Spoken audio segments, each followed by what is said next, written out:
बहुत गहराई से जानते हैं पूरे मध्य प्रदेश की राजनीति को, बताइए आपको क्या लग रहा है पहले। लेकिन साथ में बता दो कि 400 सीटों का आंकड़ों का रुझान आ गया है, 250 सीटों पर एनडीए और 150 पर अभी इंडिया दिखाई दे रही है।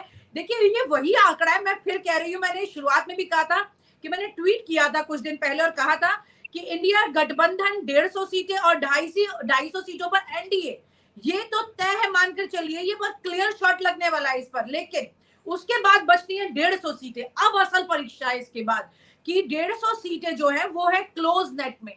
वो 150 सीटें अगर इंडिया गठबंधन की तरफ आती तो यहाँ 300 का आंकड़ा हो जाएगा, और अगर वो इंडिया एनडीए की तरफ चली जाती तो वो 400 चला जाएगा।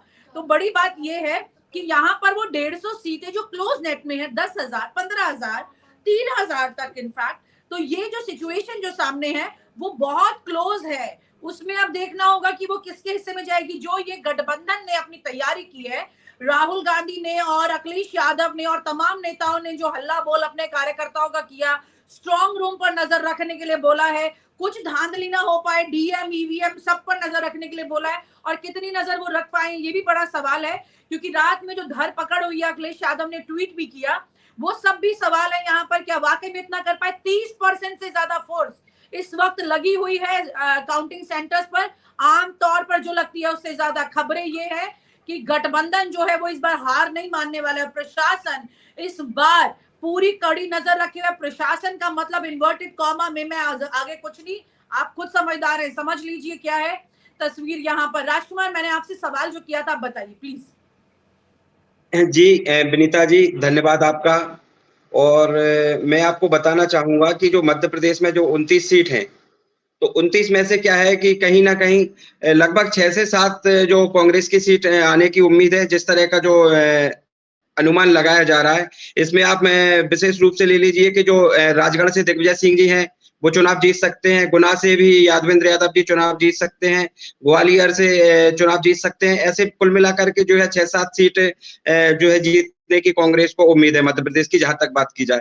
अगर बात की जाए तो जैसा कि आपने बताया यादवों के वोट बैंक की, तो कहीं ना कहीं जो है मध्य प्रदेश में जो भारतीय जनता पार्टी ने मोहन यादव जी को बनाया है, तो वो कहीं ना कहीं यादवों के दृष्टिकोण से बनाया कि यादवों का वोट बैंक हमारे लिए मिलेगा। लेकिन चूंकि जब सामाजिक न्याय की बात आती है और ओबीसी के आरक्षण की बात आती है, तो विनीता जी मैं आपको बताना चाहूंगा यहाँ पे जो 27% आरक्षण था ना ओबीसी का, वो 13% आरक्षण है यहाँ पे। तो कहीं ना कहीं जिस तरह से जो भारतीय जनता पार्टी के द्वारा जिस तरह से जो ओबीसी के खिलाफ जो काम किया जा रहा है, उसको लेकर के मध्य प्रदेश में लोग खफा है कहीं ना कहीं।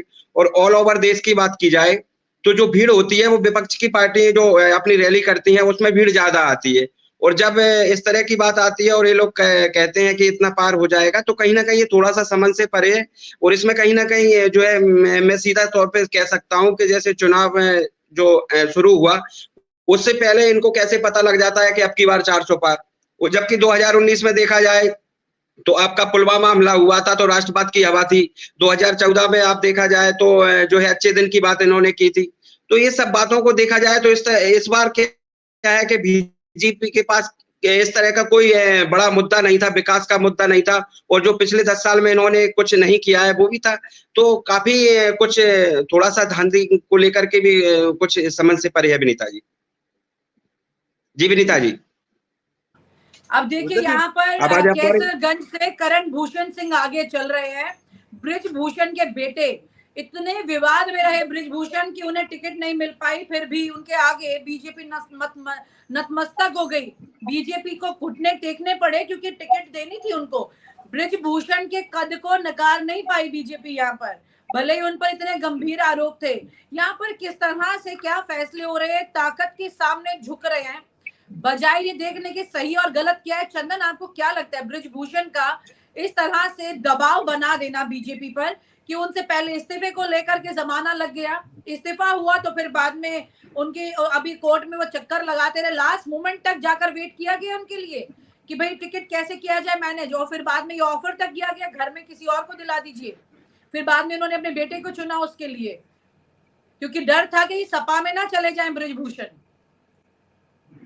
जी देखिए, बीजेपी का एक वोट बैंक तो तगड़ा वोट बैंक रहा ही अगड़ी जाती है ना, खासकर जिस तरह से यूपी में अभी ठाकुर वोट्स हैं। अगर हम राजनीति मतलब राजनीति शास्त्र पर ध्यान देकर बात करें बिना इस जाति से, लेकिन बीजेपी का एक तगड़ा वोट बैंक रहा है अभी, जो ठाकुर अगड़ी जातियों का ठाकुर है, तो उनको उनको पता था। और यही कारण था कि इतने विरोध और आंदोलन होने के बावजूद दिल्ली में इतना बड़ा आंदोलन हुआ महिला खिलाड़ियों के द्वारा, फिर भी कोई कदम नहीं लिया गया, फिर भी उनके खिलाफ जो एक्शन नहीं लिया गया। यही कारण था कि जो उनको लगता था, बीजेपी को लगता था कि अगर इनके खिलाफ कोई कार्रवाई करेंगे या इनका टिकट काटेंगे तो हो सकता है वहां पे नुकसान झेलना पड़े। और यही कारण है कि ब्रिजभूषण सिंह का कुछ उस तरह से नहीं हुआ। लेकिन विनीता जी, मैं जो एक इंटरेस्टिंग चीज अभी देख रहा हूँ कि जो जो आंकड़े आ रहे हैं, मतलब 400 सीटों के रुझान आ गए हैं, मतलब जिस पे हम बात कर रहे थे, आपने चर्चा की शुरुआत भी की, और जिस तरह से एग्जिट पोल में दिखाया जा रहा था कि बिल्कुल एकदम साफ साफ रहेगा, जैसे एनडीए 255, अभी जो आंकड़े हमारे साथ चल रहा है 100, इंडिया 164 पे सीटों पर है। तो इसका मतलब है कि अभी तक के जो आंकड़े, उस हिसाब से एग्जिट पोल भी मतलब गलत होने जाएंगे, क्योंकि इंडिया को तो ये लोग जो एग्जिट पोल था उसमें 80-90 से लेकर कुछ 100 सीटों तक कुछ था।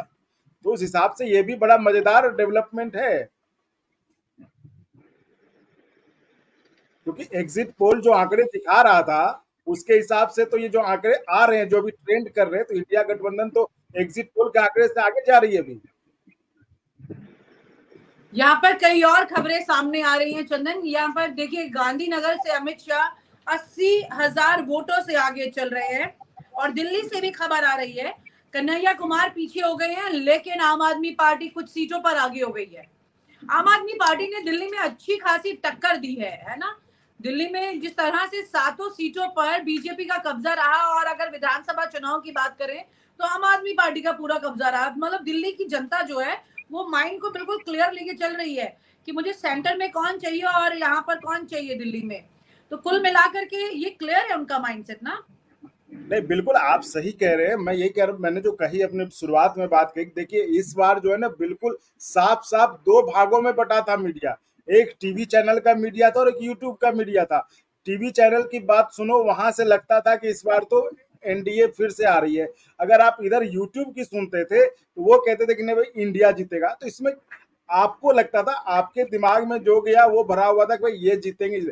अब जो सब कुछ हम उम्मीद करते हैं कि चुनाव आयोग से सारा प्रोसेस जो भी है वो बिल्कुल निष्पक्ष होगा, फेयर ही होगा, उसके हिसाब से हम उस पर देखते क्या आता है।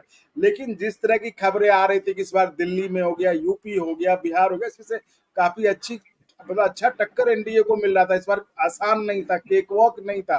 लेकिन जिस तरह से एग्जिट पोल में दिखाया गया उससे लगा कि बिल्कुल आसान इनके लिए केक वॉक है, सब कुछ ये निकल जाएंगे, कहीं कोई दिक्कत नहीं होने वाली है।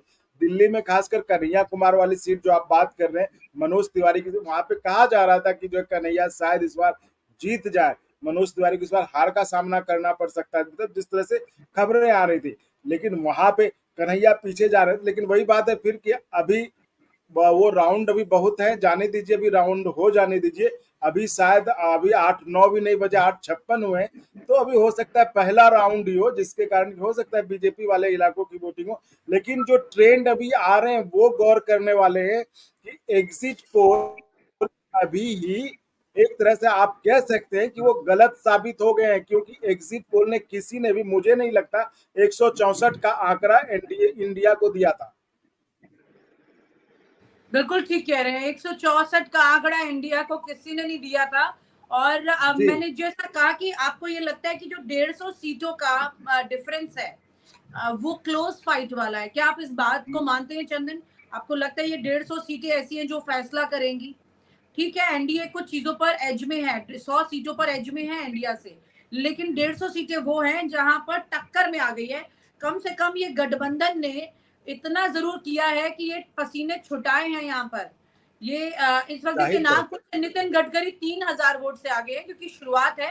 तो अभी आंकड़ा जैसे आपने कहा कि बढ़ेगा। नितिन गडकरी के लिए भी खबरें ये आई थी कि उन्हें खुद उनकी पार्टी में लोगों ने हराने की काफी कोशिश की है, क्योंकि नितिन गडकरी खुद एक मजबूत नाम है, एक मजबूत चेहरा है।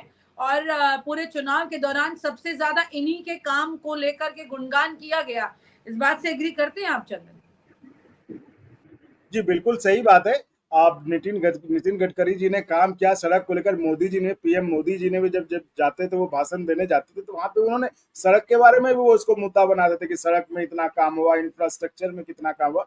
लेकिन इस पे मैं एक बात और याद दिलाने, देखिए आंकड़ा बढ़ते जा रहा है, 170 हो रहा है, 169 इंडिया अलायंस, जो कि किसी एग्जिट पोल ने नहीं दिया था। और आपको याद होगा विनेता जी, हम लोग जब थे बिहार के इलेक्शन में, क्या हुआ था, जब सुबह सुबह चैनलों ने अनाउंस कर दिया कि जो है बीजेपी वहां पे जीत गई, सरकार बनने वाली बिहार में, तो वो एक लैंडमार्क समय था जिसको कि लोग उदाहरण देते हैं कि कैसे एग्जिट पोल, चैनलों के एग्जिट पोल या फिर चैनलों में जो शुरुआती रुझान दिखाए जाते हैं कैसे वो गलत साबित होते हैं। तो वो बिहार वाला जो वाकया था कि मैच, मुझे लगता है मैं भी उस समय न्यूज रूम में ही था, और सब मैच 15 मिनट के अंदर सब जगह ये हो गया कि अब जो है वहां पे आरजेडी कांग्रेस का सफाया हो गया। हाँ, आम आदमी पार्टी पंजाब और दिल्ली मिलाकर 4 सीटों पर आगे है। यहाँ पर चलिए जी, आंकड़े लगता और आगे जाएंगे जिस तरह से आपके पास ट्रेंड आ रहे हैं। ये जो 169 सीटों की बात आ गई है सामने इंडिया की, क्या आपको लग रहा है कि आंकड़ा भी आगे बढ़ेगा और इससे नीचे भी जाने की गुंजाइश रहने वाली है इसमें? क्योंकि बड़ा सवाल यही है कि देश में एक सवाल मेरा ये भी है, आप दोनों से है ये सवाल मेरा, कि देश में जब सरकार बनती है, मेरा ये मानना है कि जब बहुत मेजोरिटी के साथ कोई पार्टी आती है, वो पार्टी के लिए अच्छा होता है।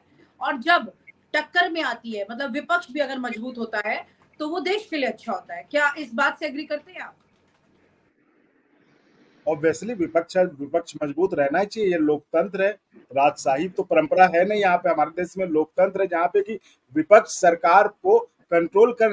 इवन प्रधानमंत्री मोदी ने भी अपने इंटरव्यूज में कहा है कई बार कि भाई उन्होंने एक जगह तो ये भी कहा कि मेरा जो रोना रहा या मेरी जो ये रही पीड़ा रही कि मुझे एक मजबूत विपक्ष नहीं मिला।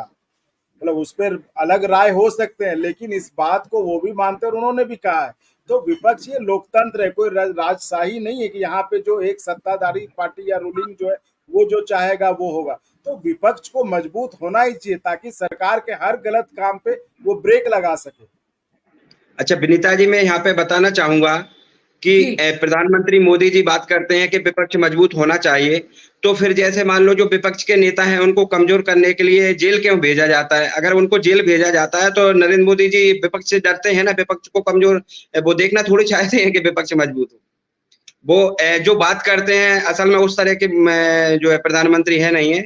अगर वो चाहते कि विपक्ष मजबूत हो तो जो है जो विपक्ष के नेता हैं उनको जेल नहीं भेजते वो कहीं ना कहीं। जी विनीता जी, ये बहुत सही सवाल है, ये बात बिल्कुल सही है कि जी चंदन बताइए। राजकुमार जी देखिए, जेल भेजने वाली बात पे आप ऐसे नहीं कह सकते कि जेल नहीं भेजते। कहीं ना कहीं देखिए इस पे आप सीधा अब नहीं कि विपक्ष में तो अब जेल नहीं भेजेंगे। भाई अगर आपने गलत किया है तो नियम कानून कुछ उसमें हो सकता है कि उसको गलत फॉलो किया गया हो, है ना। लेकिन ये नहीं कह सकते ना कि विपक्ष में तो आपने कुछ गलत किया तो आपको जेल नहीं भेजा जाएगा। जेल तो अगर नियम है और अगर आप सही पाए जाते हैं तो आपको गलत, और सही पाए जाएंगे तो आपको कुछ किया भी नहीं जाएगा। उसमें अगर आंकड़े देखे जाएं तो अभी पिछले 10 साल में जो आंकड़े देखे जाएं तो विपक्ष के नेताओं को ज्यादा जेल में डाला गया है, जबकि अगर आप जो एनडी है उसके नेताओं को आंकड़ा देखा जाए तो उनको नहीं डाला। तो कहीं ना कहीं सवाल तो है ना, ये ना। बिल्कुल सही बात है, सवाल है, इस सवाल से कोई इनकार नहीं कर सकता। लेकिन मैं ये कह रहा हूँ कि ये भी कहना तो ठीक नहीं है ना कि विपक्ष है तो अब आपको नहीं भेजेंगे। अब देखिए राजनीति है, इसमें राजनीति है। अभी आप ब्रिजभूषण की बात कर रहे थे चंदन, ब्रिजभूषण का मामला, इतना सीरियस मामला, इतनी एफआईआर हो जाना, इस तरह के गंभीर आरोप लगना, वो भी उन महिलाओं द्वारा जिन्होंने देश का नाम रोशन किया। हालांकि इसमें दो तरह की थ्योरी आ रही थी, मैं आपकी बातों से सहमत हूँ, हमें दोनों पक्ष देखने चाहिए। इसमें दो तरह की थ्योरी आ रही थी, एक कोई तरह का प्रोपेगेंडा भी हो सकता था, लेकिन कहते हैं कि जांच तो कम से कम उस स्तर पर चीजें जब जाती हैं और तस्वीर साफ होती है। लेकिन बीजेपी ने तो जैसे ब्रिजभूषण को शुरू से क्लीन चिट ही मान के रखा, गुंजाइश ही नहीं छोड़ी। आपको मालूम है किस तरह से शुरुआत में 2019 के पास में अगर बात करें तो उस वक्त में उत्तर प्रदेश के ही आप एक तो आप चिन्मयानंद की बात कर लीजिए, और एक वो जो रेप का केस लगा था उन्नाव को लेकर के बीजेपी के नेता पर, वो सब देख लीजिए आप। उन स्थितियों में कितने कितने दिनों के बाद में एक्शन हुए और यहाँ पर जब हम बात करते हैं केजरीवाल की, तो केजरीवाल को रातों रात उठाने के लिए मजबूत प्लानिंग, पीएम मोदी जो है वो अपना विदेश दौरा जो है वो 2 दिन टाल देते हैं, भूटान जा रहे थे, उन्होंने उसको टाल दिया और सारी चीजें अपने सामने हो गई। ठीक है, मुख्यमंत्री अरेस्ट हो गए, ठीक है, केजरीवाल ने भी अपना मुख्यमंत्री पद नहीं त्यागा उन सबके बीच में, लेकिन हाँ, उनके अरेस्टिंग के बाद फिर वो गए।